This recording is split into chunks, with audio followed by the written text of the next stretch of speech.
नमस्कार एवरीवन। पैसे की समझ में आपका स्वागत है, जहाँ पर हम अपनी पैसे की समझ को बढ़ाकर अपनी क्वालिटी ऑफ लाइफ को बेटर करने की कोशिश करते हैं। तो आज एक बहुत छोटा सा टॉपिक है। अ, जो डॉक्टर्स होते हैं, जब वो एमबीबीएस करने के बाद जो पीजी करते हैं उसको रेजिडेंसी बोलते हैं। तो doctors guide to financial success from residency to retirement, उनको क्या करना चाहिए ड्यूरिंग दीज फेजेस। जो दूसरे प्रोफेशन है वो भी ये कर सकते हैं, और उनका टाइम फ्रेम शायद थोड़े अलग होंगे। मैं सेबी रजिस्टर्ड इन्वेस्टमेंट एडवाइजर या रिसर्च एनालिस्ट नहीं हूँ। वैसे भी मैं कोई शेयर की एडवाइस नहीं देता। तो आपको क्या स्किल चाहिए फाइनेंशियल सक्सेसफुल होने के लिए? आपकी अपनी स्किल, जो जिस भी स्पेशलाइजेशन को आप कर रहे हैं, आप रेडियोलॉजिस्ट बन रहे हैं, पैथोलॉजिस्ट बन रहे हैं, या किसी और ब्रांच में हैं, तो आपका स्पेशलाइजेशन है वो आपको सबसे ज़्यादा रिटर्न देगा। और चूंकि दुनिया बड़ी फास्ट मूव कर रही है, तो अपनी स्किल को अपग्रेड करते रहना पड़ेगा। At least every 5 years you should learn something new. और दूसरा, जो आपका एटीट्यूड है, एथिक्स है, कम्युनिकेशन है, ये सारी चीज़ें, ये स्किल भी आपको आने चाहिए। लोगों से कैसे बात करनी है, टीम कैसे बनानी है, लीडरशिप क्या होती है, और बिजनेस स्किल्स आपके होने चाहिए, जो कि हम लोग बिल्कुल फोकस नहीं करते। तो जब भी आप अपनी पीजी कर रहे हैं तो आप अपने सराउंडिंग में देखें, जहाँ आप पीजी कर रहे हैं वहाँ सिस्टम कैसे चल रहा है। मशीन आई है तो किस कॉस्ट पे आई है, उसके लिए क्या निगोशिएशन हुए, जितना भी आपको पता लग सकता है। और फाइनेंस की स्किल की, पैसा कहाँ से आ रहा है, कहाँ खर्चा हो रहा है। नेटवर्किंग स्किल की, ज़्यादा से ज़्यादा लोग आपको जानते हों। और ब्रांडिंग की, आपको लोग आपकी वैल्यू या आपकी स्किल की वजह से जाने। और पर्सनल फाइनेंस स्किल बहुत इंपॉर्टेंट है, क्योंकि हम पूरी लाइफ जो है 14-15 साल की एज से जो पढ़ाई शुरू करते हैं और 60-70 साल तक जब तक हैं तब तक पर्सनल फाइनेंस मैनेज करते रहते हैं, या तो कमाते हैं या खर्चते हैं या सेव करते हैं। तो जब आपकी रेजिडेंसी है तो उसमें क्या करना चाहिए आपको? सबसे पहले बजटिंग करनी चाहिए। बजटिंग क्या होता है कि जो आपकी इनकम आई, जो खर्चे हुए, जो सेविंग हुए, ये तीन चीजें हैं जो बजटिंग है।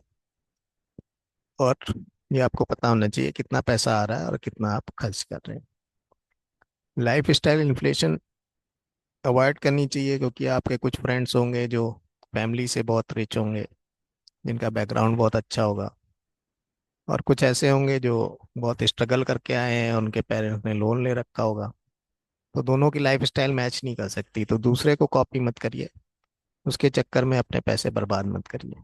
आपका भी दिन आएगा। और इन्वेस्टिंग जरूर शुरू करिए, भले 500-1000 रुपये जितने से भी आप कर सकते हैं। उससे क्या होता है, एक तो आपकी हैबिट बनती है इन्वेस्टिंग की। दूसरे, आपको पावर ऑफ कंपाउंडिंग का पता लग जाता है कि आपने 1000-1000 रुपये करके जोड़े थे, आप 1 लाख 1.5 लाख कुछ हो गए। तो आपको पता लगेगा कि हाँ, ये काम करता है। फिर जब अर्ली कैरियर आपने पीजी कर ली, आपको एस्टेब्लिश होना है, आप चाहे जॉब में जाएं चाहे प्रैक्टिस में जाएं, तो 3 से 6 महीने का रनिंग एक्सपेंस आपके पास होना चाहिए एज एन इमरजेंसी फंड, कि आपका जो भी लोन है, ईएमआई है, घर के खर्चे हैं, कार पेट्रोल है, सब कुछ हो जाना चाहिए उसमें। अगर आपके ऊपर कोई फाइनेंशियल डिपेंडेंट है, आपके पेरेंट्स हो गए या आपके स्पाउस हो गए, तो आपको प्योर लाइफ टर्म इंश्योरेंस लेना चाहिए। आप ऑनलाइन ले सकते हैं किसी बड़ी कंपनी से। मेडिक्लेम, जो हेल्थ इंश्योरेंस होता है, वो बहुत कॉम्प्लिकेटेड है। तो कोशिश करें बड़ी कंपनी का ही लें, और एजेंट के थ्रू लें जो आपको हेल्प करे। और डॉक्टर्स के लिए इंडेमनिटी इंश्योरेंस, यानी जो प्रोफेशनल नेग्लिजेंस होता है उसका इंश्योरेंस भी लेना बहुत ज़रूरी है। फिर इसी टाइम आपको अपनी रेपुटेशन और ब्रांड बिल्डिंग पे ध्यान देना है, क्योंकि यही आपको सबसे ज़्यादा पैसे कमा के दे। और कोशिश करें कि दूसरे के नौकर ना बने। अगर फैमिली लाइबिलिटीज़ हैं तो आपको जॉब करनी पड़ सकती है, बट जो लोग भी सेल्फ एम्प्लॉयड हो सकते हैं, या अपना बिजनेस स्टार्ट कर सकते हैं, तो उन्हें अपना बिजनेस करना चाहिए, एम्प्लॉयमेंट जनरेट करना चाहिए रादर देन खुद एम्प्लॉय होना चाहिए। और टैक्स सेविंग लीगली आप बहुत सारी कर सकते हैं। तो अपने सीए टैक्स कंसल्टेंट्स के टच में रहें। और जो लोन्स हैं वो एसेट क्रिएट करने के लिए होते हैं। तो आपको अपना नर्सिंग होम बनाना है, दुकान बनानी है, मशीनें खरीदनी है, तो उनके लिए लोन लेना सेंसिबल है। बट उतना ही लिमिट में लें जितना आपको पता है कि आप आराम से किस्तें भर पाएंगे। फिर अर्ली कैरियर में ही, क्योंकि आपके पास इनकम बहुत ज़्यादा नहीं होगी और फैमिली रिस्पॉन्सिबिलिटीज भी आ गई होंगी, क्योंकि डॉक्टर्स की प्रॉब्लम ये है कि अर्निंग बहुत लेट होती है, 10-12 साल तो पढ़ाई में निकल जाते हैं। तो जो भी है सेविंग और इन्वेस्टमेंट, आप उसको डाइवर्सिफाई करिए। कुछ पैसा स्टॉक मार्केट में लगाइए, कुछ फिक्स रिटर्न जैसे पीपीएफ हो गया, बैंक एफडी हो गए, इन सब में रखिए। कुछ गोल्ड सिल्वर वगैरह में, कमोडिटी में लगा सकते हैं। और कुछ पैसे आप जो फिक्स रिटर्न में डाल दें, वो ये सोच के डालें कि आपको फ्यूचर में रियल एस्टेट खरीदना है। और रिटायरमेंट को ध्यान में रखें, क्योंकि यंग एज में लोग रिटायरमेंट पे ध्यान नहीं देते। और बाद में आप सोचिए कि 20-30 साल आपको बिना पैसे कमाए रहना पड़ेगा, तो कैसे रहेंगे। तो उसके लिए अभी से पैसे इकट्ठा करिए। फिर मिड कैरियर आता है, जहाँ आपके पास पैसे इनकम बढ़ जाती है। लेकिन इसी टाइम क्या होता है कि आपकी आधी जिंदगी बीत गई, आपने लाइफ में कुछ नहीं करा, कोई एंजॉयमेंट नहीं, कुछ नहीं, दिन रात पेशेंट, दिन रात पेशेंट। तो आपको भी लगता है लाइफ एंजॉय करें, तो उस लाइफ स्टाइल में आप एंजॉय करिए, बट ये अपने बजट का ध्यान रखिए कि बहुत पैसे वेस्ट ना करें। फिर रियल एस्टेट को अपने इन्वेस्टमेंट में ऐड करें, अब आपके पास सफिशिएंट इनकम है। और एक तो आपका अपना जो भी एस्टेब्लिशमेंट है वो आपका अपना होना चाहिए, क्लिनिक है या नर्सिंग होम है, आपका घर अपना होना चाहिए। फिर आप फर्दर उसको इन्वेस्टमेंट के लिए ले सकते हैं। और जो पहले से आप इन्वेस्टमेंट कर रहे थे उसमें अपना अमाउंट इंक्रीज कर दें। और आपके पास प्रॉपर्टीज हैं तो विल जरूर बनाएं, भले आप 35 ईयर्स के हैं, चाहे 45 ईयर्स के हैं, चाहे 70 ईयर्स के हैं। अर्लीस्ट आपको विल बनानी चाहिए जैसे ही आपकी प्रॉपर्टी। और नॉमिनेशन तो अब खैर गवर्नमेंट ने मैंडेटरी कर दिया है, तो आपको बैंक में नॉमिनेशन करना पड़ेगा, डीमैट में नॉमिनेशन करना पड़ेगा।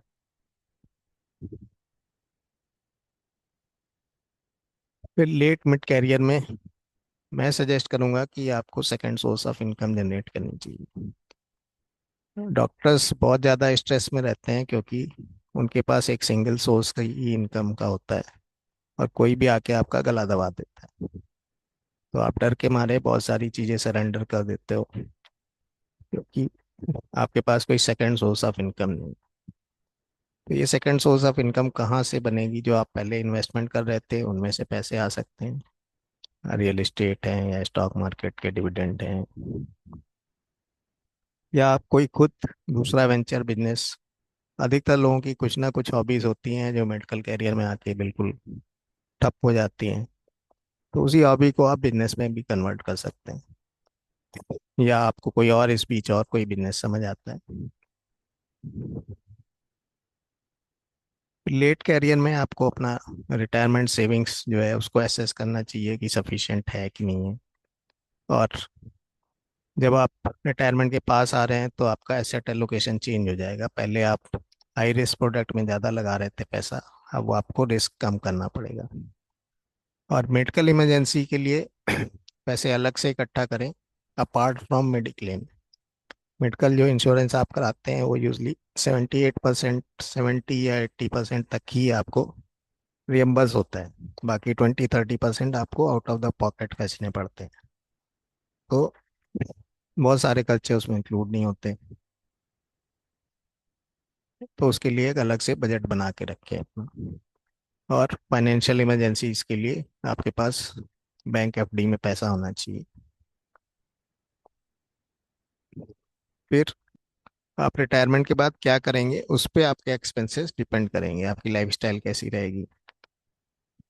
आपको घूमने फिरने का शौक है, इंटरनेशनल ट्रिप्स जाने हैं, और फिर आपके जो रिलेशन है, अब आपके पास कोई एसक्यू नहीं होगा, किसी की शादी है तो आप खुद भी सोचोगे पता नहीं जिंदगी में कितने साल बचे हैं, चलो वो आते हैं। तो इस तरह से आपके पैसे ज़्यादा खर्च होंगे। या आप स्पिरिचुअल या रिलीजियस उसमें है कि चलो हिमालय पे बसते हैं जाके, आश्रम में रहेंगे। तो जो भी आपको करना है वो लाइफ स्टाइल आप डिसाइड करें, उसके हिसाब से आपके एक्सपेंसेस होंगे वो डिसाइड करें। और बहुत सारे डॉक्टर आपने देखा होगा 75 ईयर 80 ईयर्स तक, 90 ईयर्स तक लगे रहते हैं मेडिकल फील्ड में। उसका बहुत बड़ा रीज़न है कि उन्होंने ज़िंदगी में कुछ और सीखा ही नहीं, कोई और पर्पस ऑफ लाइफ नहीं है उनके पास। तो ये उनका पर्सपेक्टिव है। बट मुझे लगता है कि आपकी लाइफ में एक अदर पर्पस भी होना चाहिए अपार्ट फ्रॉम मेडिकल फील्ड। जो नई जनरेशन आ रही है उसको काम करने दीजिए, आप दूसरा काम करिए, क्योंकि आपके और भी एक्सपीरियंस है जो दुनिया को ज़रूरत है।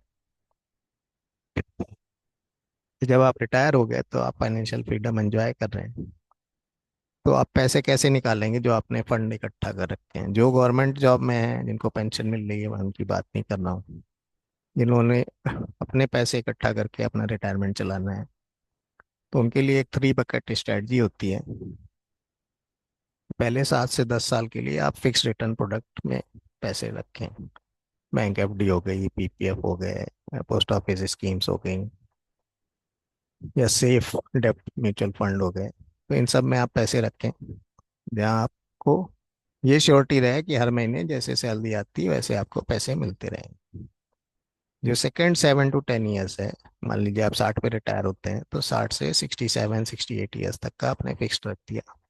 फिर 68 के बाद 78 तक आपने जो पैसे रखे वो 50% फिक्स रिटर्न वाले हैं, 50% हाई रिस्क वाले हैं, जैसे इक्विटी म्यूचुअल फंड हो गए जो शेयर मार्केट में पैसे लगते हैं, या रियल एस्टेट रिटर्न है। और उसमें रखने से ये होगा कि आपका पैसा ग्रो भी करता रहेगा, और आपको एक श्योरिटी भी रहेगी कि पैसे आ रहे हैं। रियल एस्टेट मैं बोलूँगा कि जैसे जैसे आपकी एज हो जाए और अगर आपके बच्चे आपके साथ नहीं है, कोई देखभाल करने वाला नहीं है, तो आप रियल एस्टेट से छुटकारा पा लें, क्योंकि वो एक मैनेजर का काम हो जाता है। आज बत्ती नहीं है, आज पानी नहीं है, आज लिफ्ट काम नहीं कर रही, फिर वो किराएदार चला गया, नया किराएदार ढूंढना है, वो सही नहीं आया, तो वो सब झंझट रहते हैं। फिर तीसरा जो बकेट है, जो आपको 15 20 साल बाद निकालना है पैसे, वो आप हाई रिस्क प्रोडक्ट्स में रख सकते हैं। और ये सारा कुछ जो 3 बकेट है डिपेंड करता है कि आपके पास, मैं ये मान के चल रहा हूँ कि एवरेज अमाउंट ऑफ मनी। अब जिसको जिंदगी में 3 करोड़ चाहिए उसके पास 30 करोड़ हैं, तो उसको कोई ज़्यादा टेंशन लेने की जरूरत नहीं है। लेकिन जिसको 3 करोड़ चाहिए उसके पास 3 ही करोड़ है, तो उसको कुछ ना कुछ करना पड़ेगा कि आप कैसे पैसे मैनेज करेंगे। अपना विल रीचेक करिए, नॉमिनेशन रीचेक करिए। अगर आप लीगेसी बनाना चाहते हैं, चैरिटेबल डोनेशन वगैरह करना चाहते हैं, तो वो करें। एस्टेट प्लानिंग की आपके पास 2 प्रॉपर्टी हैं या 3 प्रॉपर्टी हैं, और बैंक बैलेंस है, कुछ शेयर मार्केट में है, तो वो पैसा किसको जाएगा, कौन संभालेगा, ये सारा आप पहले से लीगली प्लान करके रखें। फाइनेंशियल सक्सेस का बड़ा सिंपल फार्मूला होता है, अच्छे से अर्न करिए, एडिक्वेट अमाउंट में सेव करिए, सेविंग को प्रोटेक्ट करने के लिए इंश्योरेंस लीजिए, और इसके बाद आप इन्वेस्ट करिए डाइवर्सिफाइड, कुछ स्टॉक मार्केट में, कुछ कमोडिटीज में, कुछ फिक्स रिटर्न में, कुछ रियल एस्टेट में। उस पैसे को ग्रो होने दीजिए, उसको टाइम दीजिए, ज़्यादा अमाउंट इन्वेस्ट करिए, और ग्रोथ को एंजॉय भी करिए। और मैं सजेस्ट करूंगा कि प्रोफेशनल फाइनेंशियल एडवाइस लीजिए। जैसे बहुत सारे लोग बिजनेस करते हैं, क्लिनिक चलाते हैं, उनको आइडिया नहीं होता, और बहुत सारे टैक्स रिबेट होते हैं जो वो नहीं लेते हैं, और वो लीगली टैक्स सेव कर सकते हैं, तो वो सेविंग आपकी सेविंग है। तो इस तरह से बहुत सारे आइडियाज़ आपको फाइनेंशियल एक्सपर्ट से, स्पेशली सीए, टैक्स कंसल्टेंट, इन सब से मिल सकते हैं। अब थोड़ी बात कर लेते हैं शेयर मार्केट इन्वेस्टमेंट की, कि आप खुद करना चाहते हैं शेयर मार्केट इन्वेस्टमेंट। तो ये ध्यान रखिएगा कि शेयर मार्केट बहुत वोलेटाइल और अनप्रेडिक्टेबल होता है, और आपको लॉस भी हो सकता है। अभी जो डाउनफॉल आया था उसमें मुझे 30 साल से लेके 80 साल तक के लोगों का फ़ोन आया कि बहुत डाउन हो रहा है, मैं क्या करूं। तो मैंने सिंपली ये पूछा कि क्या सोच के लगाया था आपने, तो उस समय मार्केट बूम बूम कर रहा था तो सारे लोगों ने पैसे लगा दिए विदाउट अंडरस्टैंडिंग कि ये नीचे भी जा सकता है। तो ये आपको क्लियर होना चाहिए कि वोलेटाइल और अनप्रेडिक्टेबल होता है शेयर मार्केट। और बहुत सारे आपको जो एजेंट्स हैं या और भी लोग हैं, वो आपको प्रोडक्ट बेचते हैं कि high risk high reward. But ये ध्यान रखिए कि हाई रिस्क हमेशा हाई रिवॉर्ड में कन्वर्ट नहीं होता है। कई बार वो रिस्क सही साबित होता है और आपके सारे पैसे डूब सकते हैं। तो जब आपके माइंड में ये क्लियर हो उसके बाद ही आप पैसे लगाएं। अगर आप शेयर मार्केट में खुद पैसा लगा रहे हैं तो आपको नॉलेज होनी चाहिए फंडामेंटल एनालिसिस का, कंपनी कैसी परफॉर्म कर रही है, उसका एनवायरनमेंट कितना है, मार्केट शेयर कितना है, मैनेजमेंट कैसा है, कितने देशों में काम कर रही है, उन देशों का एनवायरनमेंट कैसा है। तो ये सारे आपको पढ़ना पड़ेगा। और टेक्निकल एनालिसिस होता है कि आपने एनालाइज कर लिया कि एक्स वाई जेड स्टॉक अच्छा है, अब उसमें कब एंट्री ली जाए। कई बार पीक पे एंट्री लेते हैं तो उसको रिटर्न आने में आपको 3-4 साल ऐसे ही लग जाएंगे। तो उसके लिए होता है टेक्निकल एनालिसिस कि वो सही टाइम है एंट्री का या नहीं। तो ये भी दोनों चीज़ें आपको आनी चाहिए, financial analysis and technical analysis. अगर ये सब कुछ नहीं करना है आपको तो सिंपलेस्ट ऑप्शन है इक्विटी म्यूचुअल फंड्स में एसआईपी कर दीजिए, सिस्टमेटिक इन्वेस्टमेंट प्लान। ये आप अपने आप से कर सकते हैं या कोई अच्छा एडवाइज़र है तो उनके से हेल्प लेके कर सकते हैं। ये हमेशा लॉन्ग टर्म के लिए होता है, एटलीस्ट 10 ईयर्स। और जब भी आपका गोल रीच होने वाला है, मान लीजिए अपने बच्चों के एजुकेशन के लिए पैसे रखे, तो 2026 में अगर उनको एजुकेशन लेनी है तो आप 2024 से ही थोड़े थोड़े पैसे निकालने शुरू कर दीजिए, क्योंकि उस टाइम अगर मार्केट डाउनफॉल हुआ तो पूरा पैसा नीचे चला जाएगा। और जो पैसा आप निकालेंगे उनको फिक्स रिटर्न प्रोडक्ट में लगाते जाइए। इजी इफेक्टिव मेथड है कि आप इंडेक्स म्यूचुअल फंड में खुद ही इन्वेस्ट कर लें। Nifty 50 index fund, Nifty next 50, Nifty mid cap index and small cap index fund. जो लोग इक्विटी लिंक सेविंग स्कीम में इन्वेस्ट कर सकते हैं वो 1.5 लाख तक इन्वेस्ट कर सकते हैं, उसमें टैक्स बचता है। एनपीएस में 50,000 तक इन्वेस्ट करते हैं जिसमें टैक्स बचता है। तो आप इसमें पैसा डिस्ट्रीब्यूट कर देंगे तो ओवरऑल आपको सफिशिएंट रिटर्न मिलता है long term. So thank you. I hope कि आपको ये वीडियो यूज़फुल लगा। अगर यूज़फुल है तो कमेंट करें, लाइक करें, शेयर करें, सब्सक्राइब करें। और मुझे और भी फीडबैक दें कि मैं किन टॉपिक्स पे वीडियो बनाऊं। So this is my WhatsApp number. So thank you everyone, thank you. Okay.